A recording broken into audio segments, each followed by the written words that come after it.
Hi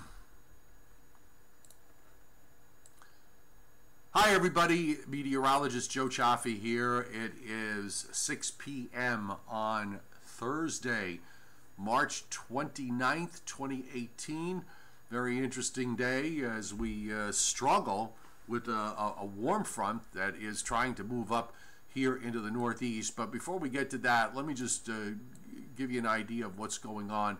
First off, from the standpoint of severe weather, we'll bring up the Storm Prediction Center's view of things for today, and we've got actually a line of showers and thunderstorms this evening moving into that area of marginal to slight risk for severe, and that line is marching along to the east. And you notice that hook there on the structure of the radar echoes going northward. So this is, you know, basically the whole upper air feature and how it looks. The short wave actually is being reflected quite well in the way the outline of the radar echoes are across the Ohio Valley and into the northeast. And we're getting some heavy rains back across Ohio and Indiana into south central Illinois in this.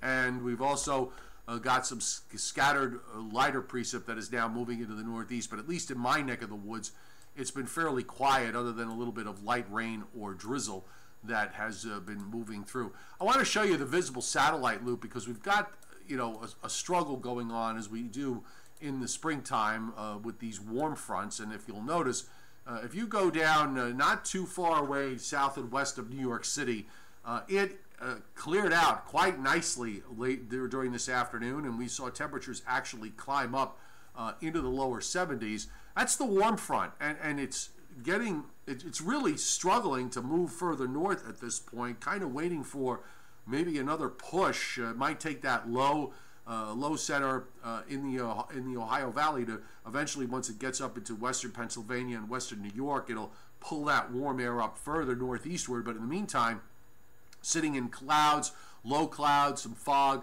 for Long Island, southern New England, and in the Hudson Valley, but not too much in the way of rain. I actually pulled up a surface map, a surface plot of temperatures from earlier, and the warm front shows up real well here. I'll bring that up. This is from 2 o'clock today. Wasn't able to get a later view, but at least it's showing how closer it is to these temperatures in terms of the daytime highs, and they actually climbed up further. Much of South Jersey reached upper 60s and low 70s, as did southeastern Pennsylvania, back down into the Washington, D.C., Baltimore area, and in further south into Virginia. But you can look to the north where the winds are all coming in from off the water from the east or southeast, and you have temperatures in the upper 40s and low 50s. These warm fronts just really struggle their way through here in the northeast in the springtime, particularly making for a huge forecast headache when we got to deal with these things. So here's the let me bring up the warnings and watches that we have up at the moment. And not too much in the way of flood watches up tonight, just in southeastern Ohio and in through western Virginia, parts of northeastern Kentucky. As far as severe thunderstorms are concerned, I'll just refresh this real quick and see if anything's updated. And in fact, no. Some marine warnings up for the coastal waters east of Louisiana and the Mississippi Gulf Coast, but other than that, we don't seem to be seeing any kind of severe thunderstorm warnings up, and there are no watches up. Up to the north, we have winter storm watches up from western, the upper peninsula of Michigan, the western part of it, northern Wisconsin, across much of the northern half of Minnesota, except for the extreme northern part. Then on through a good chunk of North Dakota, we have some peppering of winter weather advisories in parts of northeastern Montana, one county in a winter storm warning, and a few counties in North Dakota and in through Minnesota with winter weather advisories as the next weather system comes into play as it moves eastward. So let me bring up the surface map at the moment, and you can see sort of diffuse low pressure, actually 4 low pressure centers being plotted here on the map. Hasn't really consolidated into one low yet. That is running up northeastward. You can see that snaking warm front. This map was plotted, by the way, as of 4 p.m., 18 minutes after 4. And you can see the snaking warm front. It's actually further north now than what's being drawn up through central New Jersey and into eastern Pennsylvania, around from Allentown northward. Just that's probably where the boundary line is, near Allentown, Trenton in New Jersey, and then out along 195 to the east. This is going to continue to try to push northward over time, and of course the trailing cold front down to the south, producing some rather strong thunderstorms, is evident on the radar. I will actually bring up the radar view here, and let me just make sure I got this to refresh on a fresh image, and we'll bring this up to the front here so you can see that line. Actually, it looks like a bunch of the severe weather here, there were some strong thunderstorms here about an hour ago, but it looks like they've kind of weakened. Here's a close-up view. Some pretty hefty cells there moving across northeastern Alabama, and that's about it. Much of the other thunderstorm activity seems to have weakened a bit. Bit of a line trying to form into southeastern Louisiana, but other than that, looks like that severe weather really peaked out in its intensity yesterday when it was moving through the western part of the Gulf states. Now, as the system moves eastward, we're seeing that severe weather profile weaken just a little bit, and it's going to weaken even more on Friday. So that's good news. Severe weather is always a tough thing to deal with, so we kind of like it when we don't have too much in the way of severe weather. I know you severe weather fans out there. Raymond hasn't been on for a while, but he'll wake up as soon as it gets time to see some of that severe weather action up into the Albany area. So let's go on to what's happening as far as the day-to-day weather is concerned, and we'll bring up the GFS today. And I'm going to have to go back.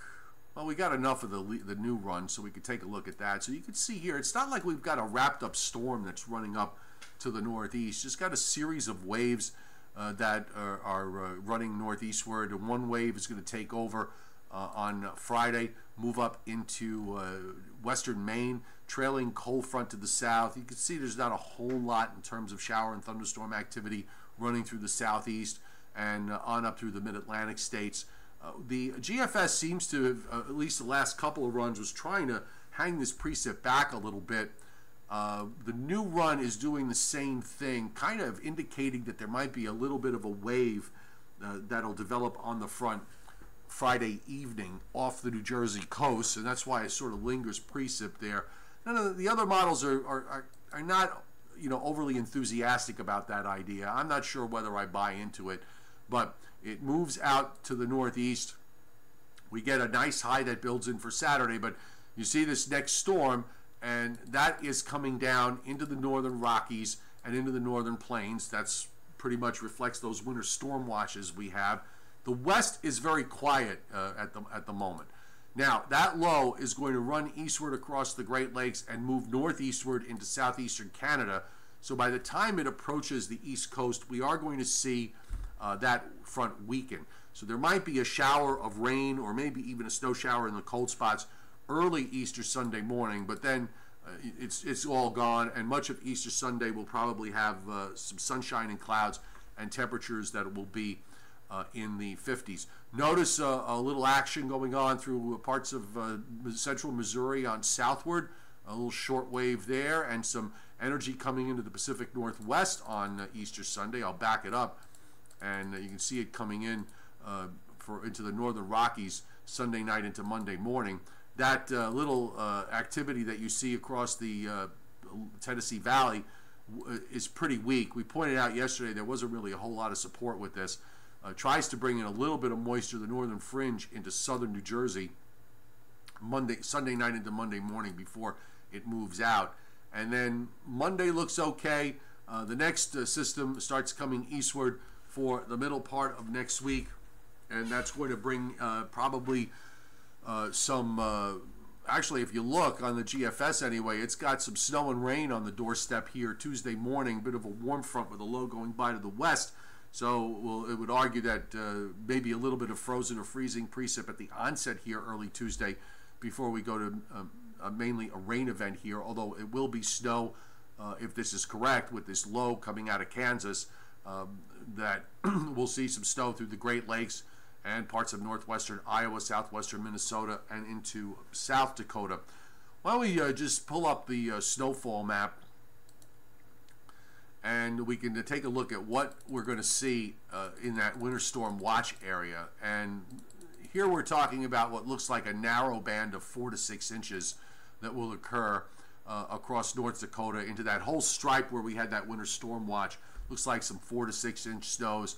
And as we move into next week, we're looking at some snows up in the northern Rockies, of course, and pockets there do pretty well with snowfall. We are only out through Tuesday. I don't know why the model has this little batch of, looks like 5 inches that it shows in parts of eastern PA here. Let me see if I bring the surface map back up on what it's doing. Yeah, I mean, you got to be careful this time of year, especially when the models do these kind of weird things.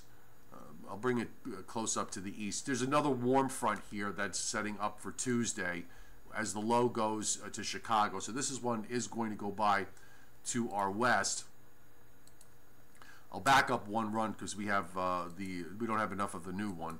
But you can see that low goes into upstate New York. This time around, it looks like the warm front on the GFS anyway wants to get by here. So we may see temperatures try to get into the 60s here. If not by late Tuesday, certainly on Tuesday night into early Wednesday, we might be in the low 60s to start the day before a cold front comes through with a shot of very chilly air to finish off the week. And then we've got a weak system here for Friday. You know what? I don't know what to make of all of this. Going into the long term, you know, this is what the last run of the model did. I don't know. Again, now we're coming up into, you know, April 7th, 8th, and 9th. I suppose that there's always the chance that we could still wind up with some late season snowfall. And as we were talking yesterday about this with the upper air, it's amazing how models handle this differently. But let me go back here. You see this vortex that forms in central Canada.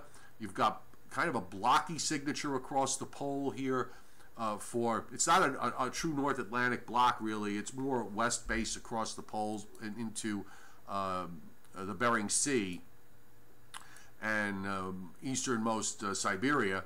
But that vortex, you know, part of it stretches and splits out. The other part rotates around, and then it splits again. And this is where, if something's going to happen late next week, you got to get this part of see that wrapped up dark blue spot over the Great Lakes as this trough stretches. You got to get that to dig southeastward. The GFS doesn't really dig it. It just kind of opens it up and then swings it through. This wouldn't really amount to too much. It would probably suppress whatever energy you get to the south. The European today, you know, the European has been doing this stretching thing for days now, and every day it keeps coming back and saying, no, it's 24 hours later, it's 24 hours later. Well, guess what? It's again 24 hours later. So we keep seeing this occurring in like the 216, 240 time frame. Here's the stretch on the European, and you know, it kind of wants to stretch it out and drop the trough further to the west, but it never really digs it. So I don't know. I can't really get too excited by today's model runs as far as the late season snowfall is concerned for the Northeast and the, you know, maybe the parts of the Mid-Atlantic states. If you get these weak systems to go by, I suppose it's possible. But again, I'm not really overly enthused. Let's put it that way. But I am going to be interested in what happens to our friends over in England, Scotland, and Ireland, because as we go back, well, let's see what the new run did first, and then we'll go back to the old run. So here we are. We've got low pressure that's south and west of Ireland, kind of part of it moves inland toward France, and then another wave lifts northward, so that's going to mean for some rainy weather on Friday. Then the low just kind of spins itself out, and then here comes the next Atlantic system. Now there's a little bit of cold air here. You can see on the northern fringe of this, we do see some snow. It seems to be more for northern England, Scotland, and perhaps into Ireland. The funny thing is, the dayside, the late morning model runs have been colder than these off-cycle runs. So that low, by the way, as we move into the early part of next week, just kind of sits here. Got a fairly deep little low there that's sitting over the western shores of Ireland. I'm going to bring up the snowfall map because we'll see what the new run did. And again, you have to go kind of, you go up north through England and into Scotland. You do have some 12 to 24 centimeter amounts being produced, and also up into Northern Ireland we're seeing the same. But I got to go back one run because the old run actually had a bit more in terms of snowfall. Now it jumped to the new run, so let me do it the manual way. Hang on. Actually had a bit more of snowfall being forecast over the next 7 days, particularly up in the northern areas, with some, looks like from some 25 to 35 centimeter amounts being forecast for northern England and on up into Scotland. Of course, a lot of this is going to be elevation driven, and also some snows for the east shores of Ireland. So still, I think that there's that possibility for a last maybe a last winter gasp for Britain and for Ireland. So let me come back to the front and center here. Let's bring my myself front right there. There we go. And let me come to talk to you guys on the board here. This week is long. Nick Cortez, thanks for hitting Super Chat tonight. Really appreciate it. I know you're waiting for 60 to 70 degree weather. It may come, but we may have to get through next week first. It's possible we certainly could get in. Looks how close it was today. Central and South Jersey in particular, southeastern Pennsylvania down into the Washington, D.C. area, away from the ocean, and it reached upper 60s, to lower 70s in many locations. And here I am about 75 miles north of that boundary zone, and it's been in the upper 40s and low 50s. And you'll get your 50s and 60s before too long. Even with these cold shots of air, we're probably going to be in the 50s. By the way, I want to just show you, because we are going to come, everybody's talking about this. Well, when I say everybody, I'm thinking everybody that is...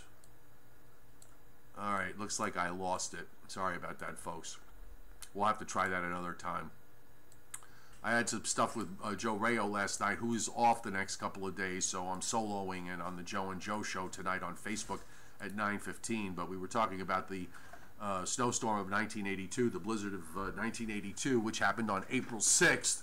It was opening day for baseball, and there was about 10 inches of snow in New York City and up to 20 inches just to the northwest, north, and northeast of New York City through southern New England. It was quite the snowstorm, but that came with Arctic air, and I don't know, I don't see that in this setup going forward through this week. I want this 55 to 65 degree weather, Nick. I swear. Trout season, Shelly Man Studios, in the great state of Connecticut. I think it's you better check in Connecticut, because I think it's okay to fish for trout year round, except during the first couple of weeks in April when they're stocking. So you may want to double check on that. I should know the rules off the top of my head in New York, but right now my brain is like in a fog, so I can't really remember. Yes, Virginia and North Carolina getting spring temps because they are Virginia and North Carolina. Okay, it takes a lot longer. They don't have a 40-degree ocean to deal with like we do. So it is problematic for us here, especially with these warm fronts. Unless you've got a deep low coming up to our west, it's hard to bring those warm fronts through here. You don't have enough of a push. Peaks of sun in Louisiana after the rain this morning. Priscilla Mayu, where in Louisiana are you? Because I am a former New Orleanian. For 3 years anyway, I was a New Orleanian and had the time of my life when I worked there at WVUE TV. So I'd be curious as to where you are. Yes, James Trabacchino. Storms like April 6th of '82 are indeed, those are once in, they are 1 in 100-year storms. They just don't occur, every April or every 10 Aprils or, every 50 Aprils. That's a once in a multi-generational event here. 47 in Bridgeport, but it feels like 43 with that east wind. Exactly. MJM, tree service and maintenance along the coast, a foggy mess. I did notice that it was only, by the way, Michael, it was only in the low 50s. It was like 51 or 2 in Toms River, so I know it was every bit of the 40s right along the New Jersey shore. And then, of course, Trenton was 63, Mount Holly was 69, and Camden was 71. So just amazing, the temperature difference. And James Vitale, foggy by you, and for areas in New York, around New York City, Long Island, the Hudson Valley, northern New Jersey, we are going to see low clouds and fog for at least part of the night. Box 505, thunderstorms seem to disappear once they reach Long Island lately. That has actually been a phenomena that's been hanging around here for the last 5 years for Long Island. There's a lot of folks, kind of looking into that to see what exactly has been going on with regards to that. But there's been definitely a decrease in thunderstorm activity for Long Island. I don't know why that is the case. You would kind of expect it in the springtime because of the onshore flow, but when you get into deep into June and July, there should be, there's usually a bit of an equalizer there. The ocean warms up, so you don't really have that negative marine influence. But at the same time, even when you should be getting them in July and August, there's been a decided decrease in the amount of thunderstorm activity, and I'll be curious to see if anybody comes up with a good reason. And Weather and Low, you've been done with the snow in Norfolk since the first snows that you got. We'll be watching the pattern next week. I would be shocked if you wind up with another snow this late in the season. So right now, I'm not I'm not buying any what the GFS is painting from the earlier run. And of course, you're going to get more 80s on the way with respect to if you've got an active pattern with storms going by to your west and north. Those are going to be opportunities to warm things up. You'll be doing a lot of up and down temperature swinging, but you'll see temperatures more days into the 70s than not going forward. At least, but you will get your cold shots too. So don't expect any consistency anytime soon. Northern Michigan doesn't seem like it's going to. Nope, Lucas Belmore, you're going to get some snow out of this next weather system that is going by. That is going to be moving through the Great Lakes Friday into Saturday. Jimmy ZNJ heard me say warm. I started to think I need to buy a new grill. Not if it's going to snow again, though. Well, you know what? If it does, it'll be the last. It'll probably be the last one. So you might as well go buy the grill. Your odds of getting it are not that high, so I would go ahead and do that. And you can use my Amazon link, by the way, if you'd like, on my website. Just saying. Could the lack of thunderstorms have to do with lower dew points overall or more stable air? The only thing I've picked up on, perhaps maybe in the last few years, there has been an inordinate amount of days, Anthony, or in the springtime and early summer, where we've had to deal with this marine influence of the south wind. But I'm just doing this off the top of my head. I don't know that for an absolute fact. Somebody really would have to look into that. But right now, it's been what we're seeing right now is very typical for early spring. To get that marine layer to be ever so stubborn, I don't know if that statistically was the case going through the entire spring and early summer over the last 4 or 5 years, but this has been a phenomena this has been a multi-year phenomena that's been going on for Long Island. I don't even know if that applies to southern Connecticut. Somebody told me that it doesn't seem to be applying to south coastal Connecticut and southeastern New England. Who knows? Yes, Scott Olson, let me just extend a happy, healthy, and holy Passover to those of you who are watching who are Jewish and celebrate.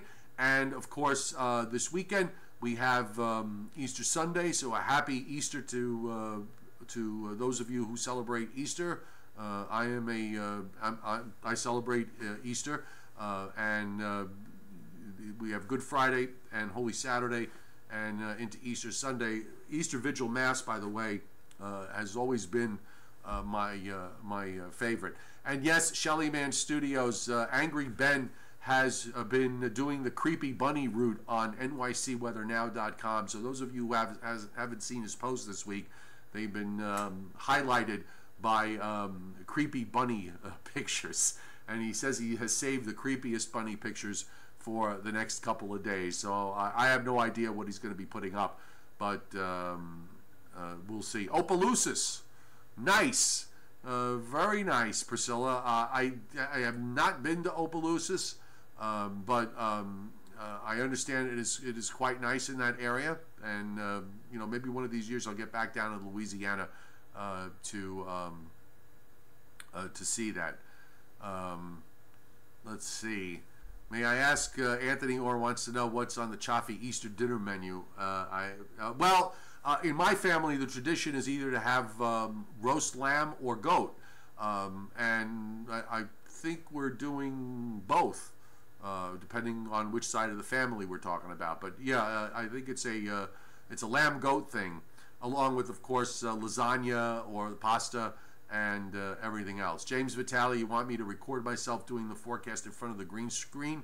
Okay, I can't do it now because I've already done that for the night.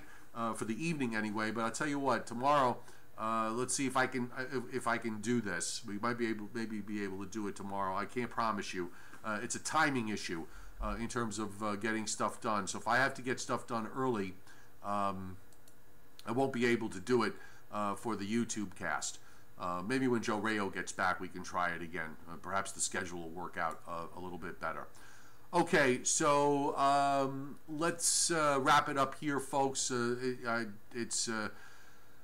done. I'm spent and I'm tired. So check out tonight. It's just me on Facebook at 9:15. We'll go over everything that's been going on for the evening hours and see if we have any kind of model updates going forward. I don't think we're going to have too much new.